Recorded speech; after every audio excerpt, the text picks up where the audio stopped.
Hi guys, मेरा नाम है Vijay Kumar, student of Gurukash university Talwandi Sabo. आजकल बहुत ज़्यादा देखने को मिल रहा है कि लोग पुलिस से बहुत ज़्यादा डरते हैं और पुलिस भी बिना किसी रूल और रेगुलेशन को फॉलो किए किसी को भी अरेस्ट कर लेती है, उन पर मुकदमा दायर कर देती है या उनको अरेस्ट करके रियासत में रखती है। ऐसा इसलिए होता है क्योंकि आप अपने जो अधिकार होते हैं उसको नहीं जानते, आप अपने राइट से अवेयर नहीं है। तो यदि आप अपने राइट से अवेयर होंगे, आपको अपने अधिकार पता होंगे, तो आपको पुलिस से डरने की कोई ज़रूरत नहीं है। पुलिस आपका कभी भी मिसयूज़ नहीं करेगी। तो गाइस, इस वीडियो में हम बात करेंगे आपके अधिकार के रिलेटेड।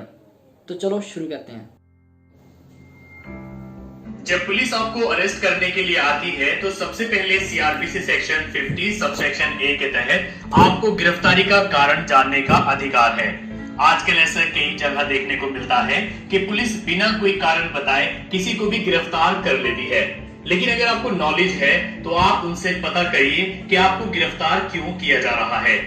सीआरपीसी सेक्शन 46 सबसेक्शन ए के तहत महिला को सिर्फ महिला पुलिस ही गिरफ्तार करेगी। सीआरपीसी सेक्शन 46 सबसेक्शन 4 के तहत किसी भी महिला को सूरज डूबने के बाद और सूरज निकलने से पहले गिरफ्तार नहीं किया जाएगा।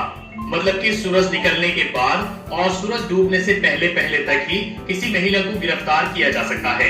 अगर इस बीच पुलिस को किसी महिला को गिरफ्तार करना है तो उसके लिए स्पेशल परमिशन लेनी होगी। नॉन कॉग्निजेबल ऑफेंस के मामलों में वारंट देखने का अधिकार, जैसे कि मैंने आपको पहले भी बताया है कि ऑफेंस दो तरह के होते हैं, एक कॉग्निजेबल ऑफेंस और एक नॉन कॉग्निजेबल ऑफेंस।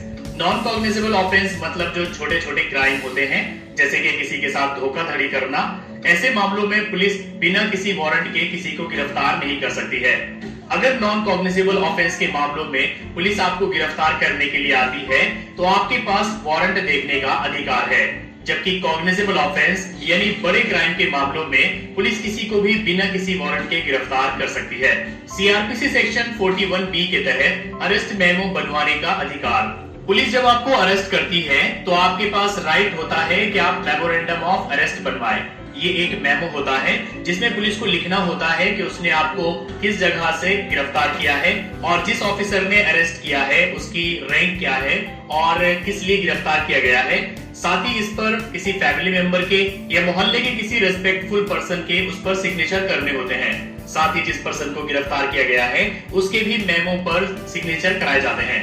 आजकल ये भी कई जगह देखने को मिलता है कि अरेस्ट मेमो बनवाया ही नहीं जाता है, लेकिन अगर आपको नॉलेज है तो आप पुलिस से बोलिए कि वो अरेस्ट मेमो तैयार करे और उसमें आप पूरी डिटेल्स लिखवाइए। सीआरपीसी सेक्शन 50A के तहत पुलिस को अरेस्ट किए गए पर्सन की फैमिली या रिलेटिव्स को इस गिरफ्तारी की सूचना देनी होगी। पुलिस ने अगर आपको कहीं बाहर से अरेस्ट किया है या आपको घर से अरेस्ट किया है और वहां पर कोई फैमिली या रिलेटिव्स नहीं था तो बाद में पुलिस को आपकी फैमिली को या आपके रिलेटिव्स को इस गिरफ्तारी की सूचना देनी होगी कि आपको गिरफ्तार किया गया है और आप इस थाने में हैं और इसलिए आपको गिरफ्तार किया गया है। सीआरपीसी सेक्शन 55A के तहत गिरफ्तार किए गए पर्सन की हेल्थ और सुरक्षा का ध्यान रखना पुलिस की ड्यूटी है। पुलिस जब आपको गिरफ्तार कर लेती है तो ये आपका राइट बन जाता है कि पुलिस आपकी हेल्थ और आपकी सुरक्षा का ध्यान रखे। सीआरपीसी सेक्शन 41D के तहत गिरफ्तार हुए पर्सन को इंट्रोगेशन के दौरान अपने वकील से मिलने का पूरा अधिकार है।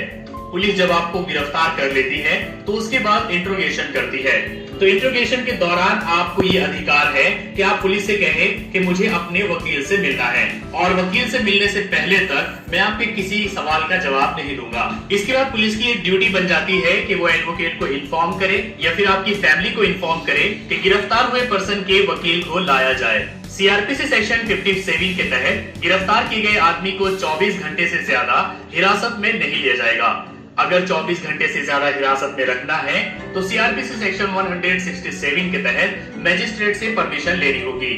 कई मामलों में ऐसा होता है कि पुलिस की इन्वेस्टिगेशन 24 आवर्स में पूरी नहीं हो पाती है, तो ऐसे में पुलिस अगर किसी भी पर्सन को हिरासत में 24 घंटे से ज्यादा रखना चाहती है तो इसके लिए मजिस्ट्रेट से सेक्शन 167 के तहत एक परमिशन लेनी होगी और परमिशन लेने के बाद ही 24 घंटे से ज्यादा उसको हिरासत में रखा जा सकता है। कई लोग ऐसे होते हैं जो बोलते हैं कि पुलिस ने हमें 2 दिन तक, 3 दिन तक, 4 दिन तक हिरासत में रखा है।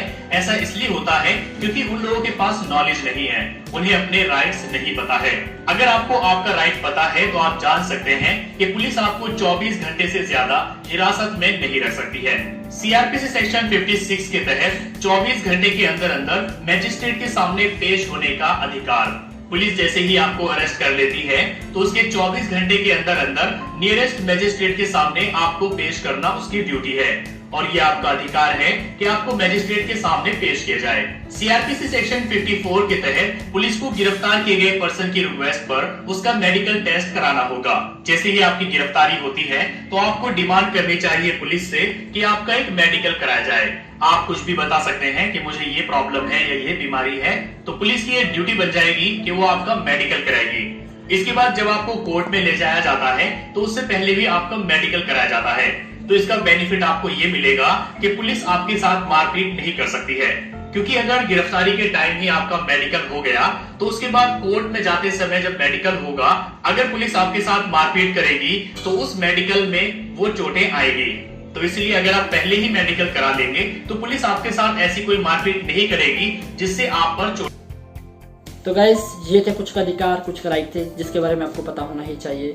इससे क्या होगा कि पुलिस आपका कभी मिसयूज नहीं कर सकती और आपको इन राइट से अवेयर होना ही चाहिए। यदि मान लीजिए कभी भी आपका कोई भी इस राइट का विलेशन होता है, पुलिस आपके इस राइट का विलेशन करती है, तो आप या आपके फैमिली के रिलेटिव या फैमिली कोई भी जो मजिस्ट्रेट होता है या एसपी ऑफिस होता है उसके पास जाके कंप्लेन कर सकती है, और या सीधा ही जाके मजिस्ट्रेट के पास जाके कंप्लेन कर सकते हैं। और जो भी आपके राइट का विलेशन हुआ है उसके अगेंस्ट आप कंप्लेन कर सकते हैं। तो गाइस, आई होप कि आपको ये वीडियो बहुत अच्छी लगी होगी। अपने दोस्तों से शेयर करें और कमेंट करें। यदि आपको कोई भी डाउट है, किसी तरह का कोई भी क्वेश्चन पूछना है, तो आप सीधा कमेंट बॉक्स में जाके मुझसे क्वेश्चन पूछ सकते हैं। Thank you.